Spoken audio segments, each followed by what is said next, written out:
So, I'm sending out invites to everyone. Good evening. Oh, my camera is slipping. So, I'm back live for the first time in a month. Been a bit busy studying and thinking about how to do the lives from now on. So I'm doing it in a secret group. I'm waiting for my guests to pop in. I did send a few invites for people to watch it. So now it's waiting for Alain Wright to jump in. He's writing books. He's an author. And he wrote a couple of books about the paranormal. I hope he's jumping in a few. I did send him a message. So it's still waiting for him to come in. Dus voor de mensen die mee zitten te kijken, dat zijn er hele 3. Hoi Samantha, ik zit even op Ellen te wachten. Wat ik vertelde is dat ik heb na zitten denken over hoe ik de lijst zou gaan doen. Vandaar dat het een tijdje rustig is geweest. Nou, ik heb besloten dat in de geheime groep te doen. En ik zit dus te wachten op Alain Wright. Hij is schrijver en heeft een aantal boeken over het paranormale geschreven. Met name over zijn ervaringen, astraal reizen. Hij heeft gesproken met mensen die paranormale ervaringen hebben met spirits, om maar zo te zeggen. Zijn eigen ervaringen. En ja, op dit moment zijn er 8 boeken op de markt. Helaas alleen verkrijgbaar via Kindle.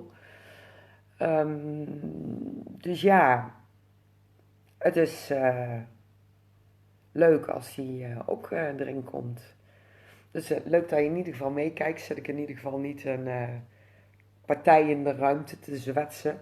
Ik heb mijn ogen opgezet, want anders kan ik dus geen klap lezen. Maar ik zit nog steeds te wachten tot Ellen in de live erin komt. Ik hoop dat hij begrijpt wat de bedoeling is. Zo niet, dan zit ik hier voor Jan Joke te wachten. Ik kan in ieder geval gaan vertellen.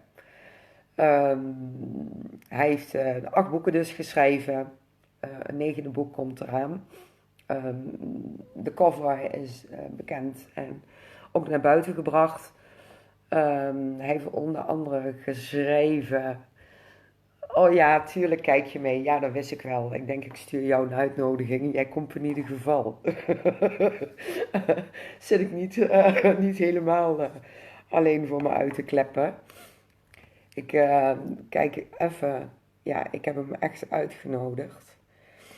En de rest van de leden in de groep dus niet. Want die hebben vergadering. Heel leuk. Nummer 2... 4. Oké, nou komen er wel heel veel mensen in. Maar ik zie nog steeds Ellen niet. Dus we wachten nog even. Het leuke om te vertellen is... Zo, we waren even onderbroken. Nee, hij liep niet vast. Ik kreeg telefoon. I was talking to Ellen in Messenger. And if it's correct, he's jumping in. Yes, there he is. So I will invite him into the screen. And we will continue our talk. So now I'm waiting till he's added into the screen. And there he is. Oh, there I am. Okay. Good afternoon for you. It's evening over here. I asked a few people to join in. A few close friends of mine, and maybe they can ask also a couple of questions, but I have my questions ready. You wrote a couple of books, 8. And before we talk about that, I do want to congratulate you on your birthday because it's your birthday today. Am I correct? Yeah. Yes, today is my birthday. You're So you breaking blew up out, really bad. I'm yeah. sorry, Mary. You're breaking up really bad. It sounds like you're talking through a tunnel or something. Is there any way Through a we can fix tunnel. the audio? I think the audio can't be fixed on this side. Maybe on your side you can put it a bit louder. Okay. If you can hear me, even if it's through the tunnel, it will be okay. Because I when can I hear you, but download it, the sounds will be great if I put it on YouTube. I can hear you, So it but won't it's be a all problem. broken up. Okay. Do you want to start over or shall we continue? Right now, it's okay. Okay, then we continue. So, happy birthday wishes from me and thank you Thank for you. doing this on your Thank you. birthday. Thank you. I feel so honored to have you because you are an author and you are writing books about the paranormal. Um, Yeah. I've seen across by 8 titles. The Edge of Eternity, The Edge of Infinity, Roads Less Traveled, My Destination for the Truth, The Waves of Time, Through the Veil and Back, You're on Air, and Ghost Stories Among Friends. And I saw a new one coming up called To Hell and Called to Heaven. Yes. Yes. Yes. Yeah. That's my Yes. books. I'm writing a ninth So one when right did you, now, but it's not completed. okay, when is it about to be completed?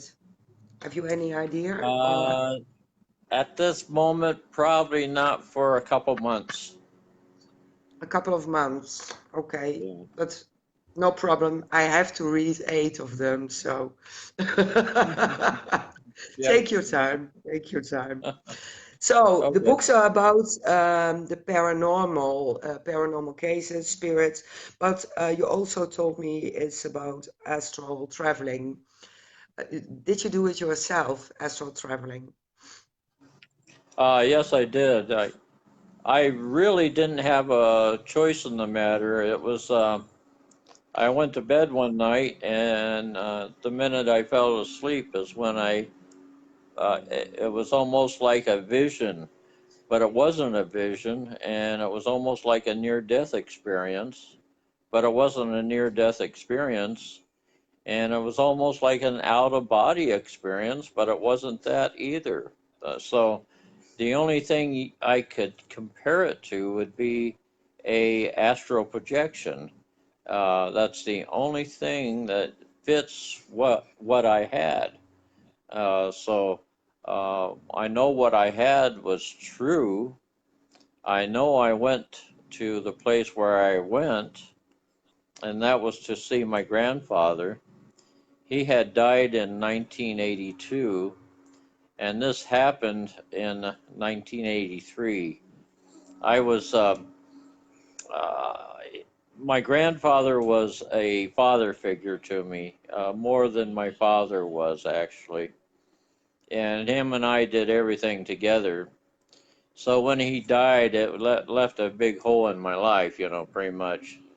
Even though I Mhm. was 30 years old, or early 30s, I still went and saw him often and stuff like that. So when he died, it kind of left a hole. So I think that's one reason why I had this projection. It didn't, a lot of times people, when they have close relatives die, the spirit of that relative will visit them. But what Yeah. happened with me is I went to him. And there was a big reason why that happened. And I didn't know that until years later. But when I went and saw him, you want me to tell the whole story? Go ahead, be my guest. Okay. Uh, the as I said, I went to bed that night. All of a sudden, immediately, I went right into this vision, and I was in a hospital room, and I was up at the corner of the ceiling of the room, and I looked down and I saw this body laying on a gurney, and this doctor and nurse was standing over that gurney, and they were talking back and forth, and they were talking about the body on the gurney. And when I looked closer, I realized that that body was mine, and that kind of shook me up a little bit, seeing your own death, basically. And Yeah. then all of a sudden, I went through the ceiling of this hospital room and up through the roof of the hospital. Now, I thought at first that was the hospital where we lived at, but I'm beginning to wonder if it was.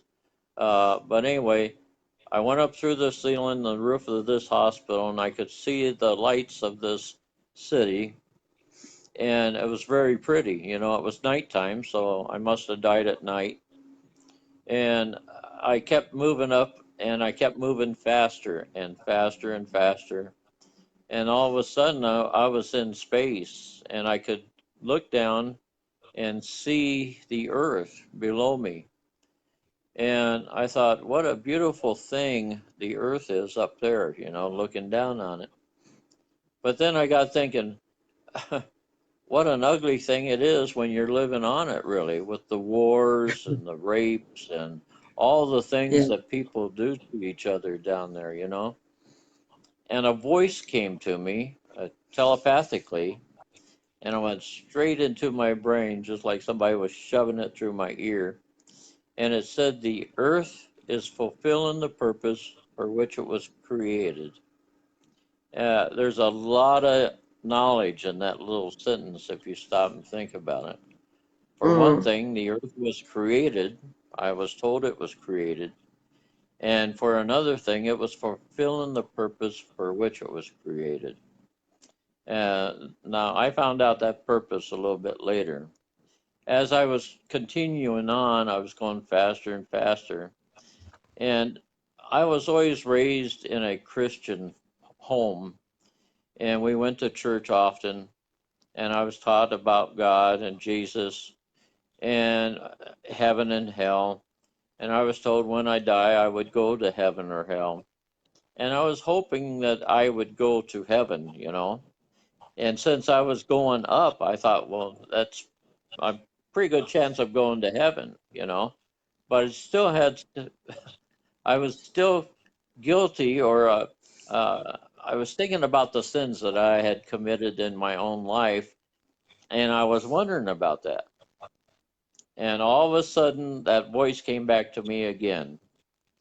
And it said, because of the things that you did in your life, the choices you had made, the obstacles that you had to overcome, and the hardships, is the reason why you're at the place you're at now.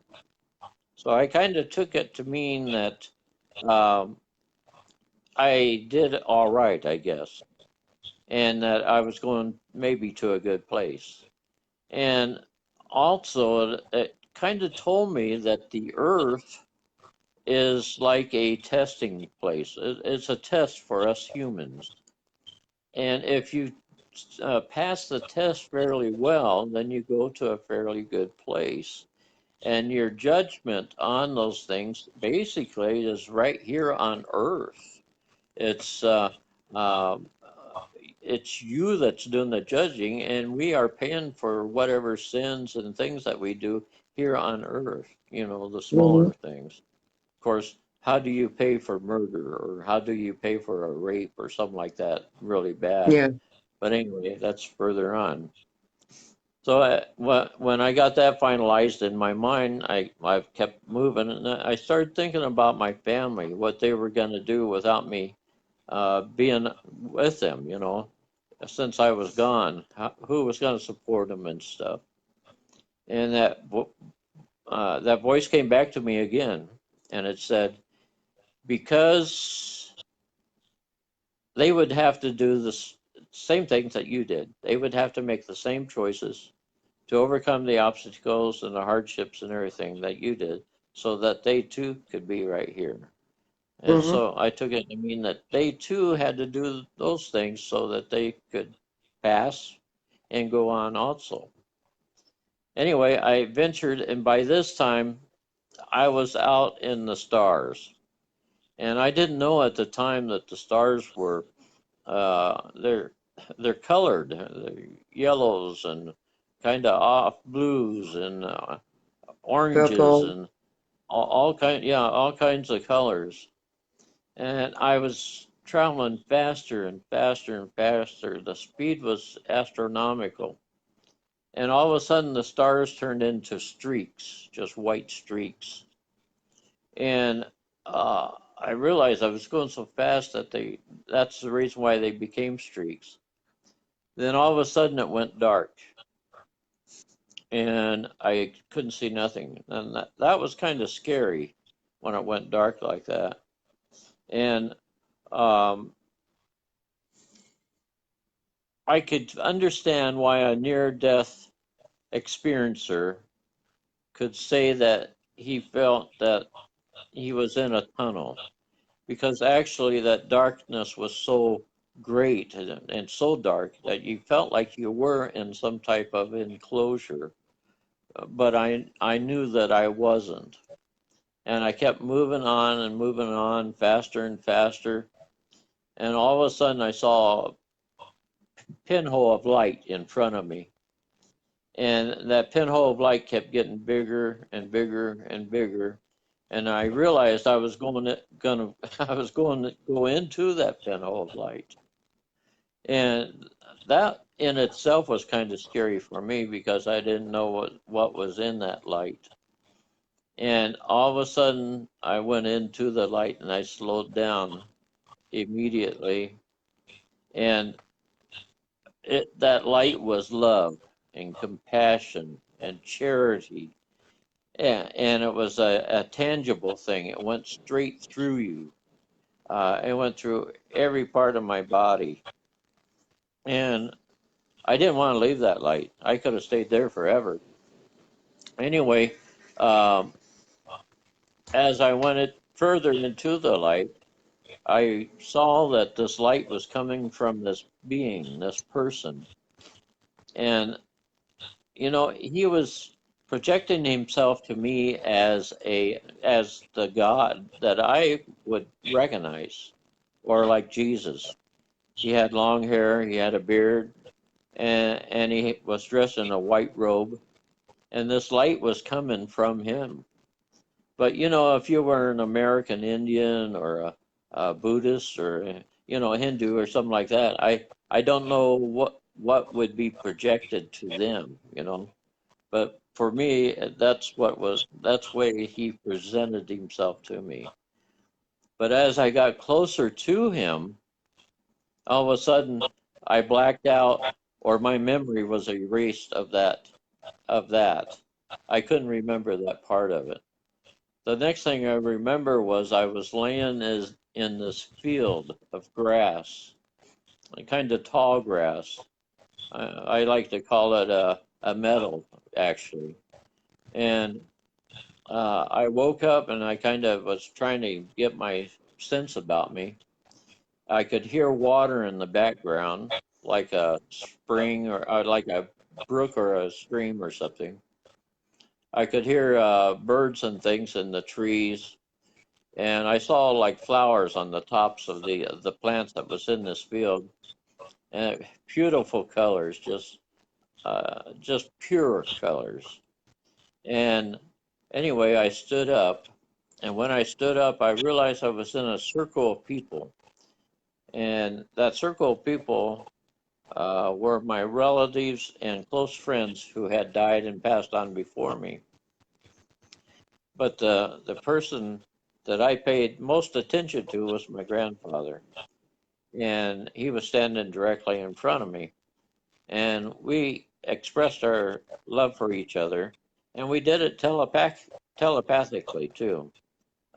We didn't. I felt like I could talk if I wanted to, but I didn't have to, and that was the easiest way to do it, and that's how we communicated. Now from there, I do not remember anything again. Uh, I think my memory was erased at that point also, until the last thing I remember was my grandfather and I was walking along this path. There was a forest at the end of this meadow, and there was a path along it. And him and I was walking along this path, side by side, and he was telling me things. But I do not remember what he told me at the time, you know. And then all of a sudden, I woke up, and I had this feeling about me like I had just stood before God. I felt like I was glowing, you know, when I woke up the next morning. I woke up when I was supposed to, you know, like 8 hours later or something. But this thing lasted the entire night, as far as I was concerned at that time. Uh, and uh, I was, it was really neat to have that feeling with me. And it lasted for a couple of weeks, that same feeling that I had just when I returned. Hmm. But the memory of it hasn't changed since, and that was back in 1983. And I still remember it like it happened yesterday. Uh, anyway, in my books, I say that as I get older, my abilities become stronger and stronger.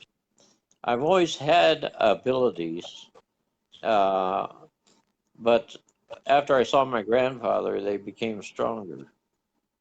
And um, I think because of this trip that I took to see my grandfather, Hmm. I learned things there that I didn't know until later on. Little bits and pieces of information would come to me as I got older of this projection. And I think I wasn't allowed to have that memory until I was ready to receive it, if that makes sense to you.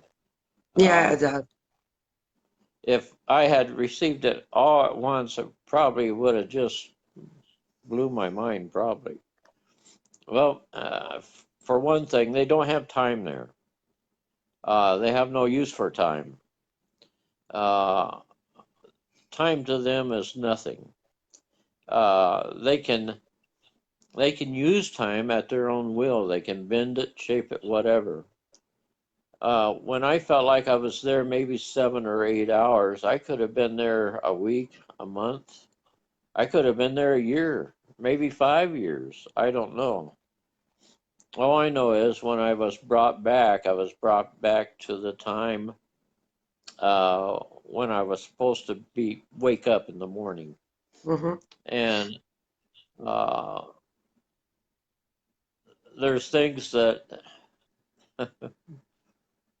for instance, heaven, what I call heaven, you can just call it a good place to go when you die, I guess, if you want to. But in this good place, in this heaven, I saw 9 different levels.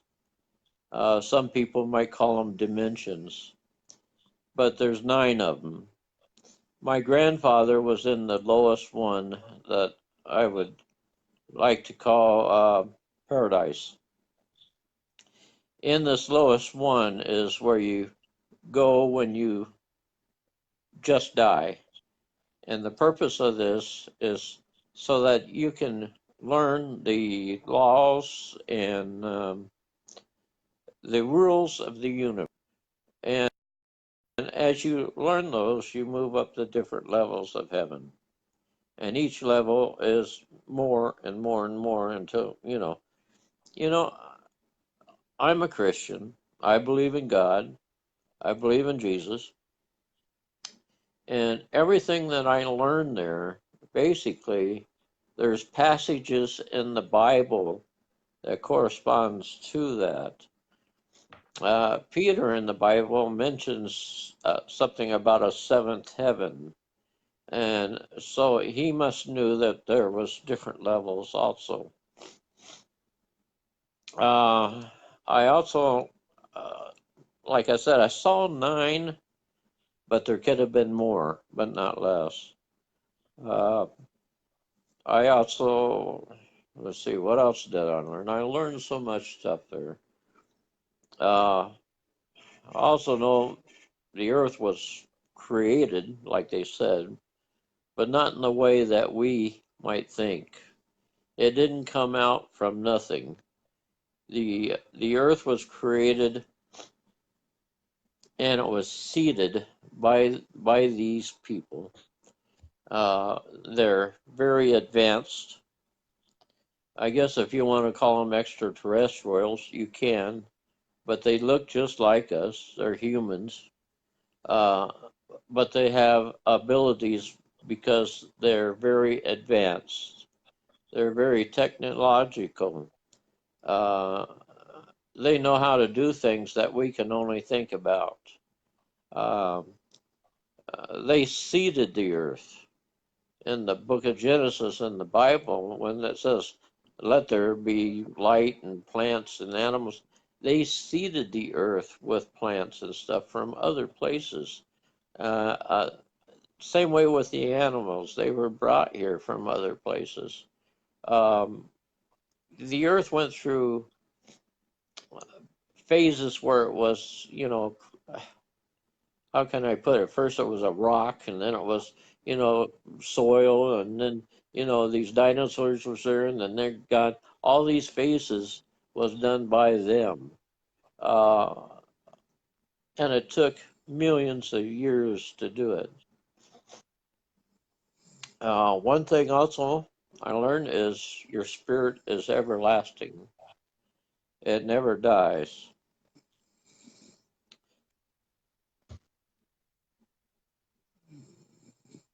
The life that we have here on this earth is just a very small part of the ice that the life that we have afterwards. This life is to make us stronger, our spirit stronger, and it's to help us to prepare for the life to come. So when you die, you can go to this place and you can become like them. In the Bible, it says that we are sons and daughters of God. And that's true in a way, because as you move up those different levels, you become, if you get to the top level, whatever that might be, you become like God, and you can become like them. I'm sorry. I don't mean to get so No problem. emotional. Anyway. No problem at all. Yeah. So anyway, you can become like them, and in a sense, you can almost be like a god. I was told this is not the only Earth. They have many Earths. This is just one of them. So we're just part of a family that's in this universe. What else can I tell you? I learned so much.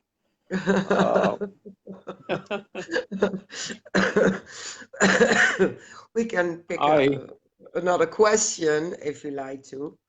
Okay, that would be fine. Did you have also paranormal experiences besides this astral projecting? Yes, my wife and I lived in a telephone's ringing. I'm sorry. My No problem. wife and I lived in a haunted house for about 3 years. Yeah. In this haunted house, we had um, shadow people. We we we had I like to call her a Banjee. She was female, and what she did was at night when I was sleeping, she'd rush right up to my ear and scream and yell right in my ear and wake me up. It would startle me. I'd wake up ready to fight somebody that was in the room. Yeah. And at first, I didn't know what it was. But it was this creature, and I could tell you what she looked like. It's described in one of my books there, uh, Roads Less Traveled, I believe is where I described it. But Mm-hmm. it was basically looked like a witch, pointed nose, skinny, scrawny face, bony cheeks, and scrawny hands with scrawny fingers and long fingernails. But she acted more like a banshee, like what they have over in Ireland, Mm-hmm. and places like that. Uh, what else did we have? Oh, I came home from work one day, and in the dining room area and part of the living room, there was hundreds and hundreds of flies in the windows, in the windowsills of this little. It was a small house, just one bedroom, one bath, and the flies were in these windows, just caked on there, and I couldn't understand where they were coming from. I didn't think anything was spoiled in the house. I didn't smell anything or anything like that. And I didn't know what to do at first. I was going to use poison, but at that time we had dogs, and I didn't want them to get in the poison. Mm-hmm. And so I just started hitting them with fly swatter. It took me a couple hours. It took me a couple hours to kill these flies or get rid of them. And they were these really fat, disgusting flies. Some people call them, I guess, blowflies or something. They're like what you see around dead carcasses and stuff like that. They're really fat, nasty, just disgusting.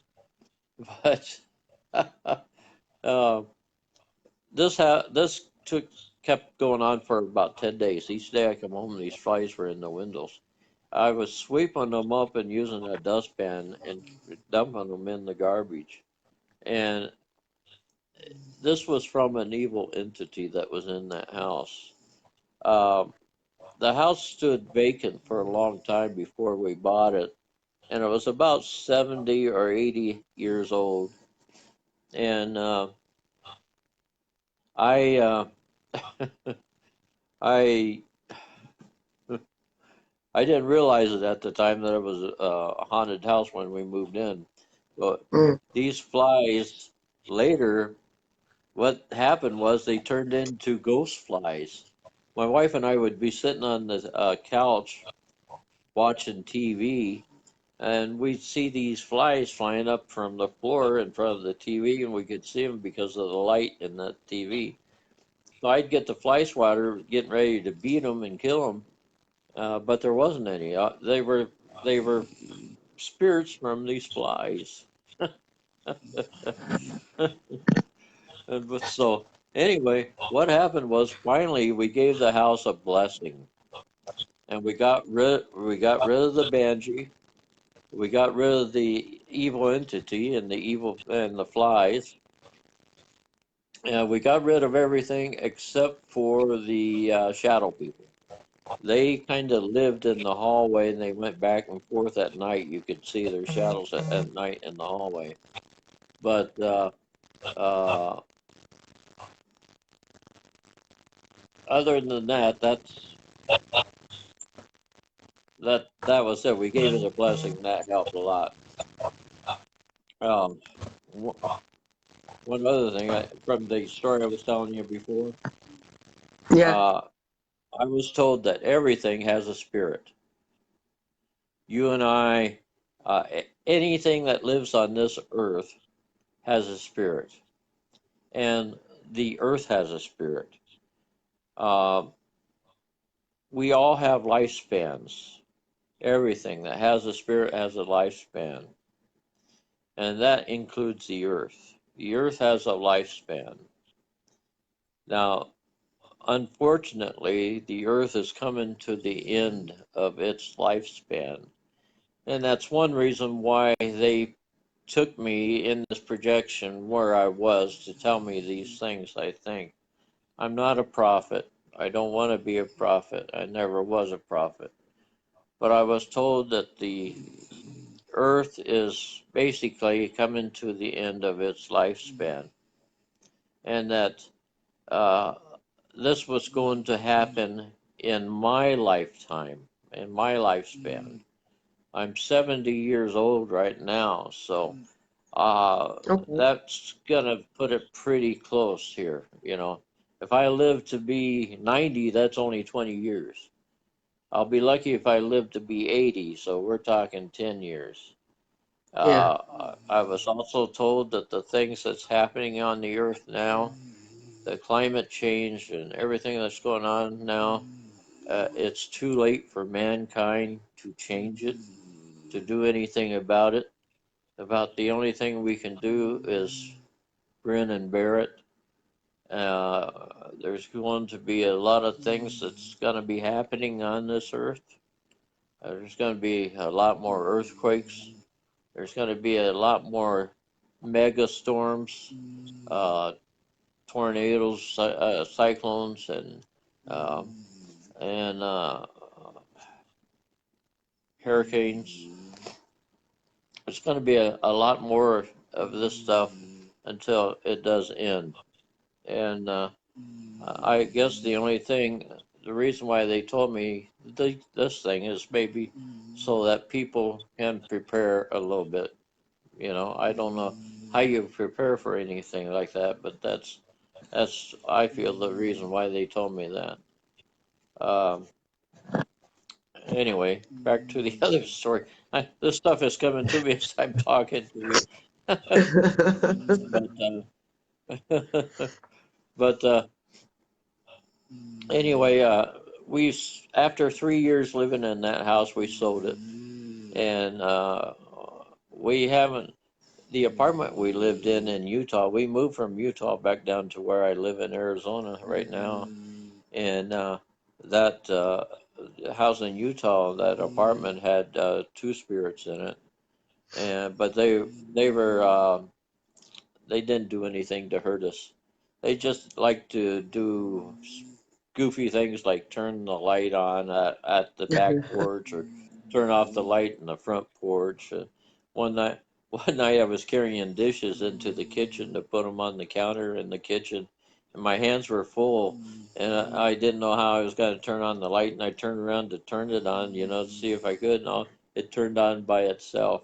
I could actually see the switch move by itself. Now that's kind of spooky when it does that. But Thank I'm you sorry, for that's our me. dogs. No problem at all. We have three dogs. I love it. I love dogs, so I don't mind.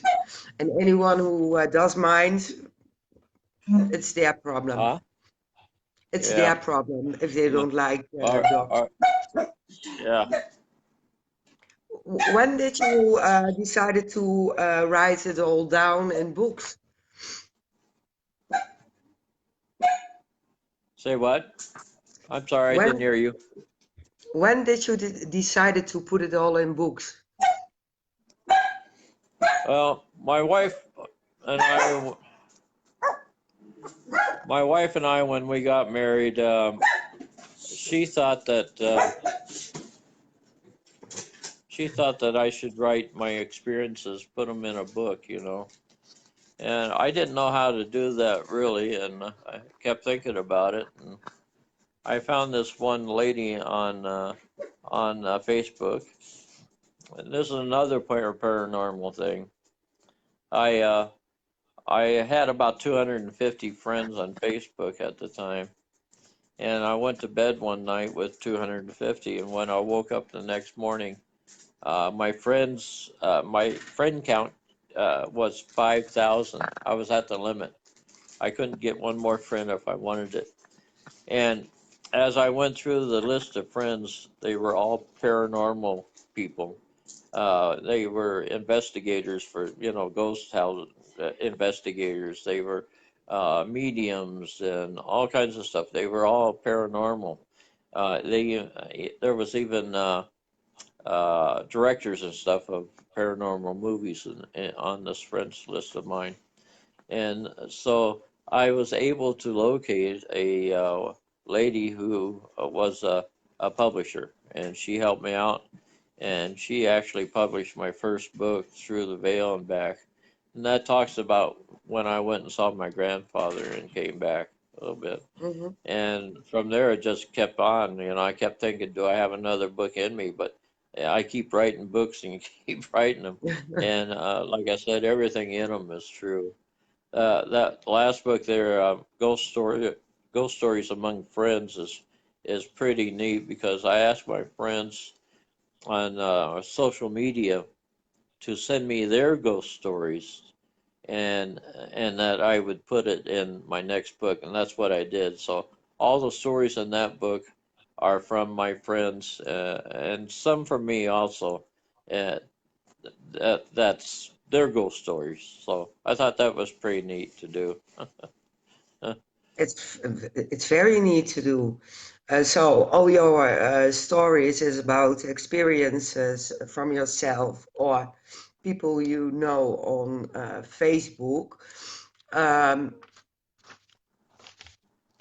Let me see. Instagram, Oh yeah, that I forgot. Also Instagram. That's how we yeah. met. Um, do you investigate the things you experience, or it's just for this is my experience, so this is what I write down? Or do you try to debunk it if it's anything else, a failure in the electricity, that kind of stuff? Do you do that also? Uh, you want me to tell you some more things? Is that what you're saying? You broke No, up no, a no, lot. no.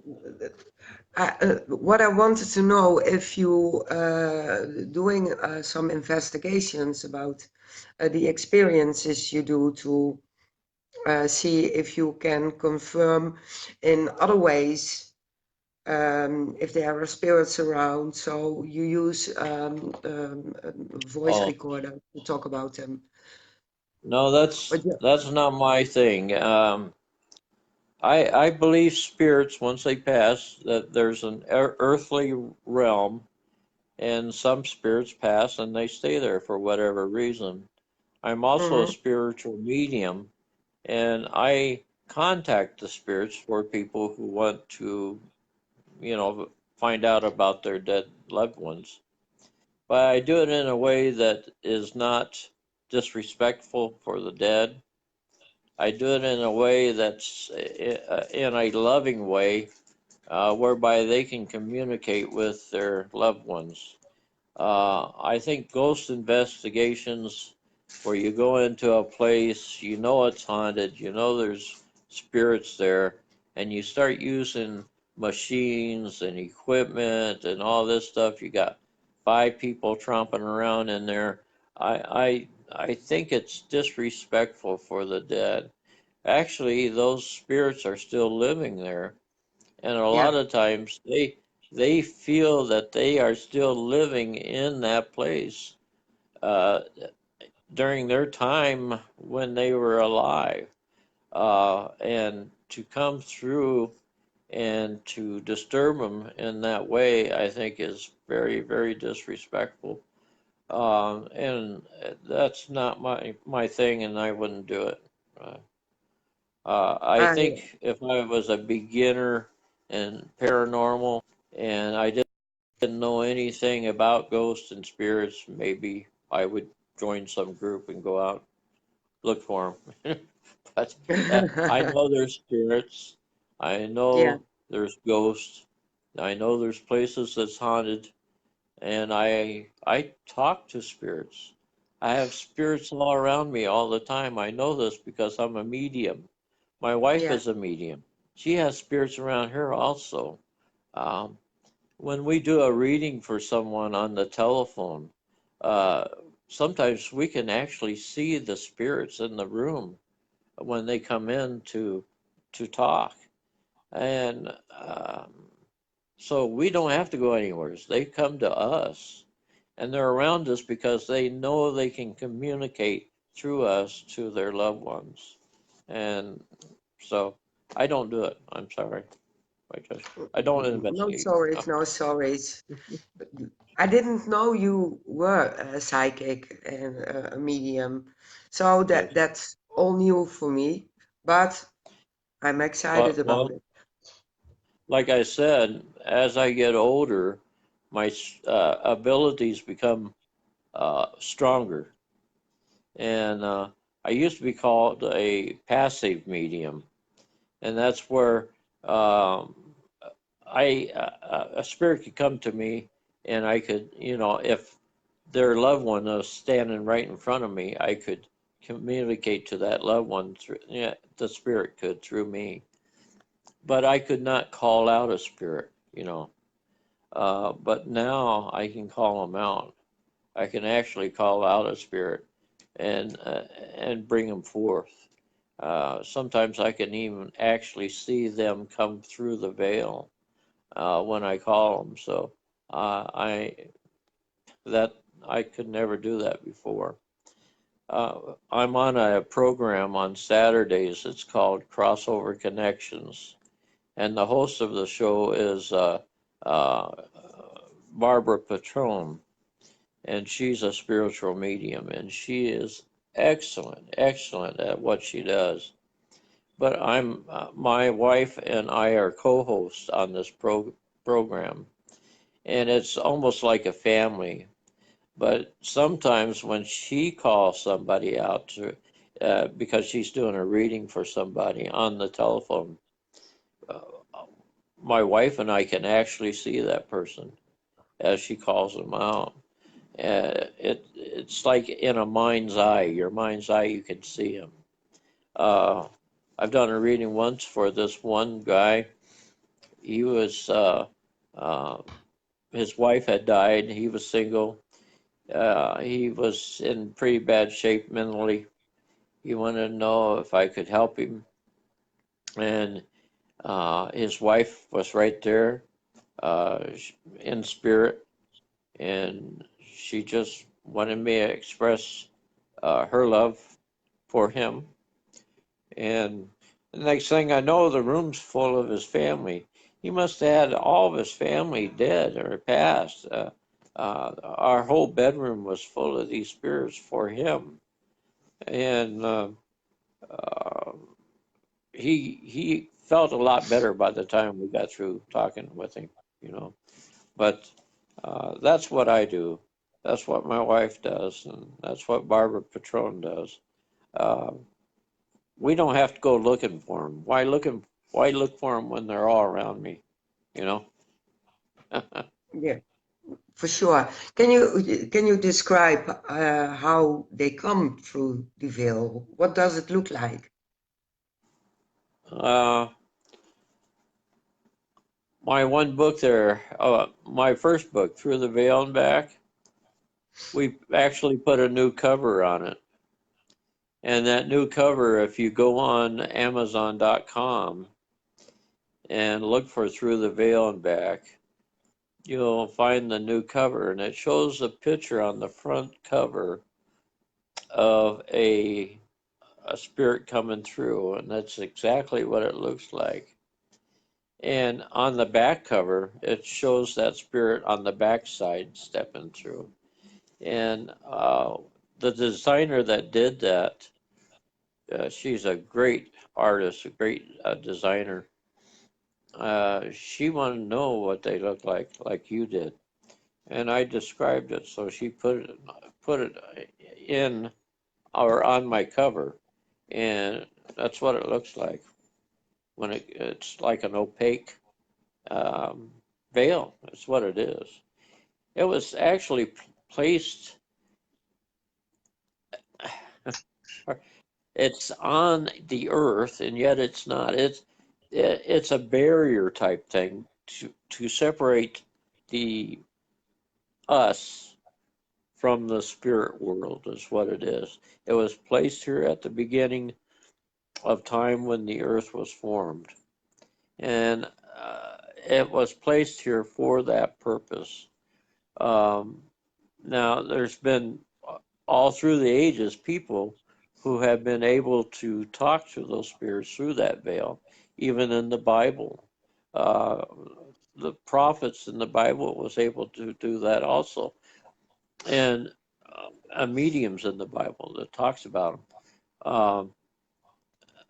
But it's placed there basically for our protection because there's other things behind that veil that's not so good.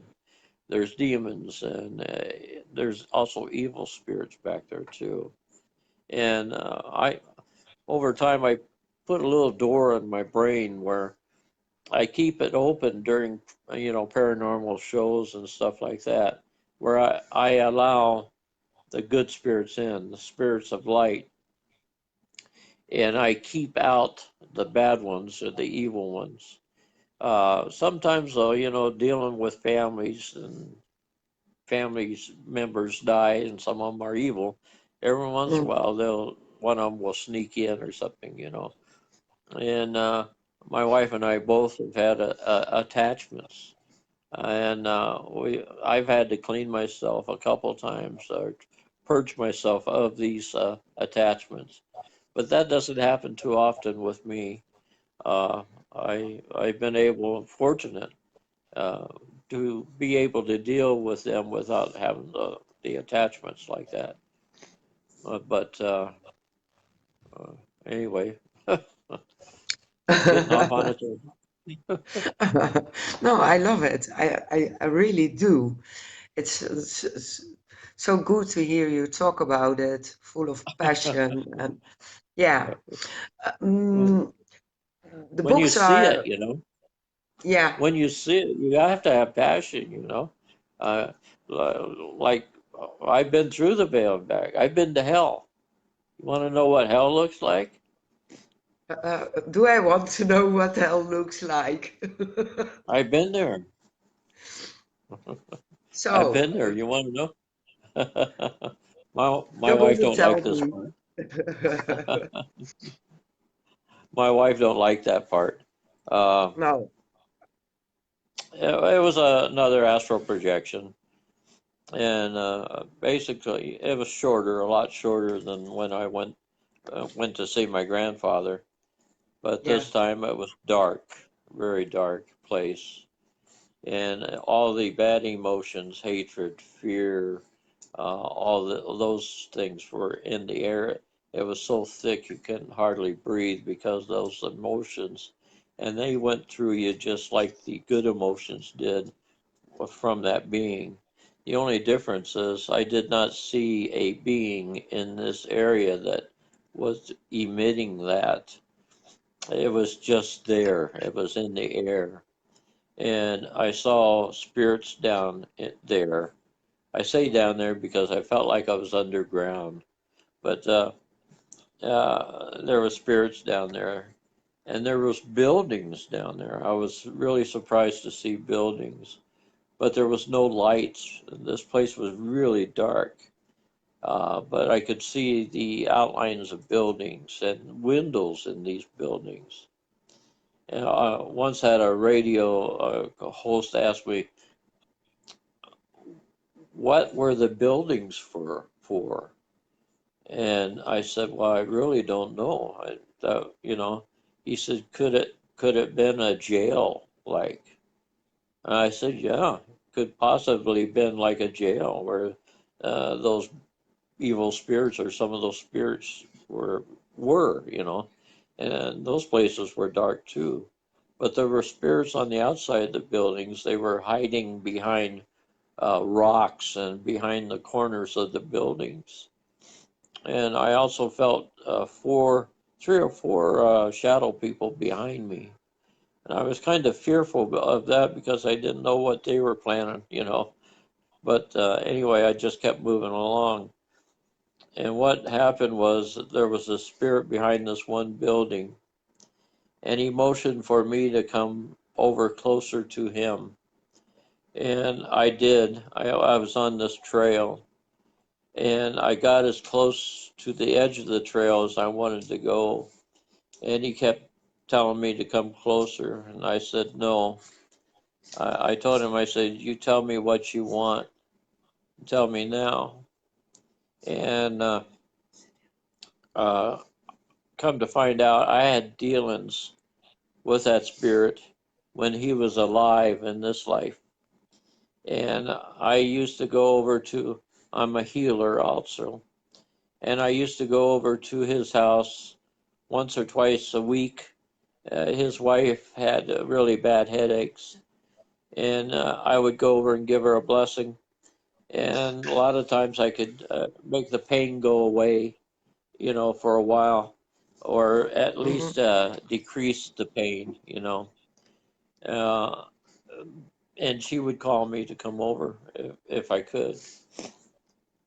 But when I went over there, he did not like me. I guess he thought I was a phony or something or whatever. But he would open the door and let me in, and he'd take off for the kitchen or someplace, you know. But he never said anything to me, goodbye or hello or drop dead or nothing. And I knew he didn't like me. But all of a sudden, here he is in this place. Now all of a sudden, he's calling me. And he wanted me to get him out of there, is what he wanted.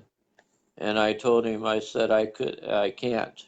You got yourself in this place and I can't get you out. And then he wanted to know if I could relieve some of his suffering. And I said, no, I can't. You did this to yourself and you have to get out yourself. Come to find out, he told me that he had murdered somebody in this life, and he was fearful that that guy was down there with him now. And he was afraid that this guy was looking for him. And I told him, I said, there's nothing I can do about it. And at that point, the projection ended. And I came back. But you know how I felt when I came back from the good place? I felt like I stood before God and all the good things.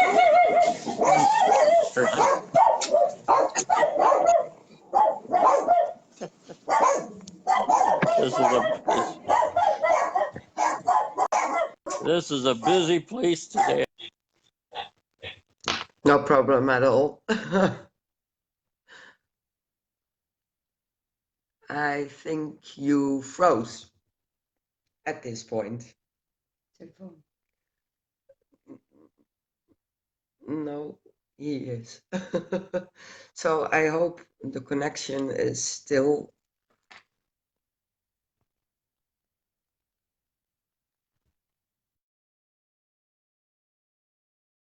Check.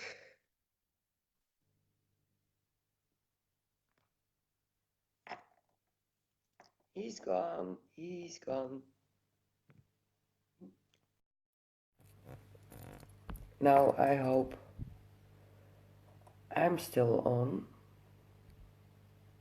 We are checking. Yes.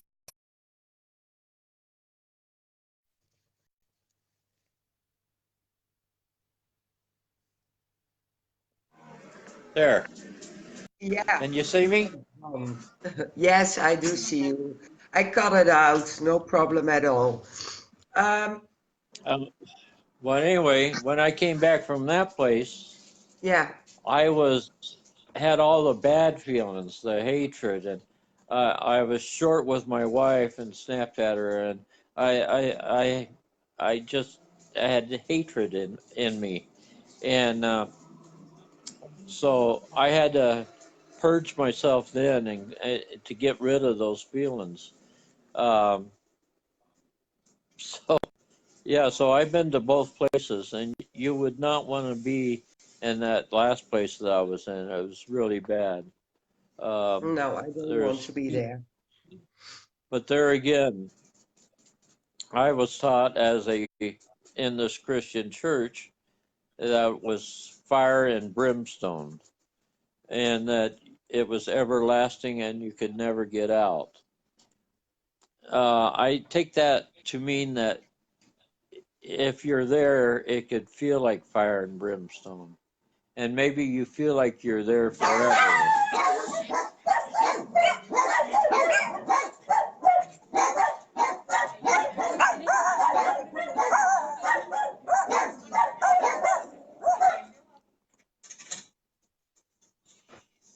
I'm sorry, we moved into a motel here. We Okay. moved down from Utah to Arizona, and all this noise is from that. They're knocking on the door with blankets and pillows, and No anyway, problem. anyway, like I said, I had to purge myself from that. But there, as I was saying, there's different levels of hell also, like there's different levels of heaven. Now I saw 3 to 5 levels of heaven, and I'm pretty sure there's 5, no less than 3. And it goes for them the same way. They have to learn the rules and regulations of the universe also. But for them, it's going to be harder because they did things in this life that was very damaging to other people and to like Hitler or somebody like that. It Yeah, would take probably a long, long time for him to get out of the deepest level of hell.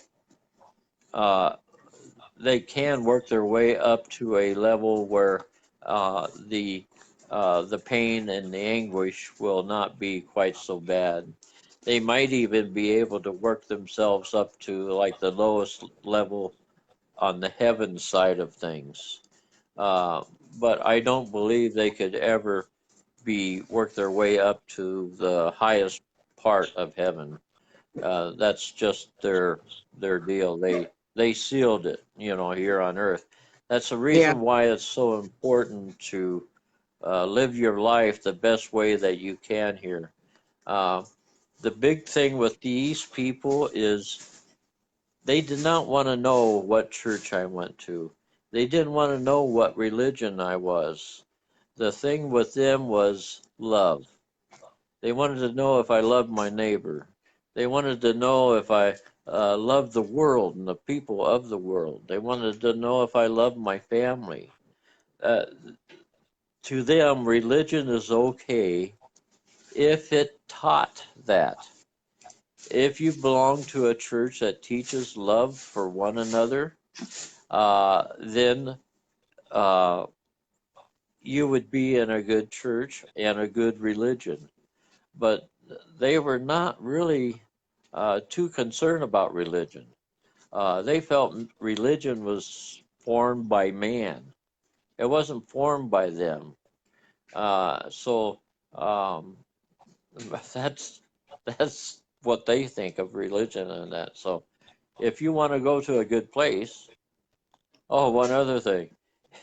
If a church teaches you that you have to do something weird and strange to go to heaven, it's all smoke and mirrors. It's all yeah. about love and nothing else. Um, uh, anyway, that's it there for any more questions. Yeah. Your books, you can buy Yes, them on Amazon. yes. Um, yeah. Are you thinking about doing any translations to German or Dutch? I would love to do German or Dutch. The only thing is that I did a translation once in Spanish, thinking, Mexicans and Spain, some of the Spanish speaking nations, but some of the rules of Amazon is kind of weird. I don't know why, but I did a translation of it. I even had it published, by Amazon, but for some reason they will only sell it in like the United States. I had a hard time selling my books in England, even though they're in English speaking states. So I I don't I don't know how to do it. Actually, I guess I could research it more, but it seems like to me if you have a book and you want to say translate it into Dutch, that you should Yeah, be able to and sell it on Amazon to anybody that speaks or reads Dutch or German, same yeah, way, I but agree. it I doesn't agree. go that way. Yeah, I got one book. I got one book of my first book translated into uh, Spanish, and the only people that bought it was me and a couple friends. that's not Didn't much. sell any. Didn't sell any. Really Yeah, funny. But anyway, you can go to Amazon.com if you like to read in English and buy my book. Buy my books. Amazon.com/author/Wright Allen. Um, I have 8 books, well, 7 published. 8 is written, about ready to be published, and I'm writing the 9th. But anyway, um, yeah. and I can't think of anything else. Really, Me do you have any neither. more questions? Me either. No, that- I'm so sorry about this interview. There's been so much racket and so many there's so I much can cut it interruptions. all It's out. unreal. All the interference, I can cut it all out. So I hope so. I will put some links on my pages and groups to your books, Okay. so people can push the button and buy it instantly. So maybe you will sell some extra books, and That sounds good. yeah, you are in it, so that won't be a problem. So you see what I put on the group, and at last, I do want to thank you to, yeah, you took the time on your birthday um, with all those happy moments around you to do this. So thank you very much for this talk. Uh, yeah, you're welcome, and thank you for having me. Maybe next time we can have an interview with less racket going on, and I can tell you other things. I have other stories and stuff. I used to own a haunted car, automobile, so, Yeah, and I have a lot of stories. So maybe we can get into those things also and that would talk be about great. them also. I love ghost stories. I do love them. Well, want me to tell you about the 55 Chevy that I had? Do tell, do tell. I love it. I do love it. Okay. I was I was about 20, 21 years old, and I had a girlfriend, and she lived about 5 miles away from me, and I set up a date with her, a dinner date, and we were going to go out, and I had a 55 Chevy. It was kind of old. I bought it from a Mexican gentleman down in South Phoenix in Arizona. And Arizona's pretty close to Mexico, and a lot of things goes on in Mexico. Sometimes they bring cars and stuff across the border, maybe they shouldn't. You don't know what happened in those vehicles and stuff either. But anyway, I bought this car. I fixed it up the best I could. I put new seats in it. I put a new motor in it. And anyway, uh, I went. It was nighttime. It was dark, so I got into the car, turned on the lights, and started off. I got 1 block from her house. Just before I got to her house, all the lights in the car shut off. And I thought, well, I can't go out on the date with no lights. So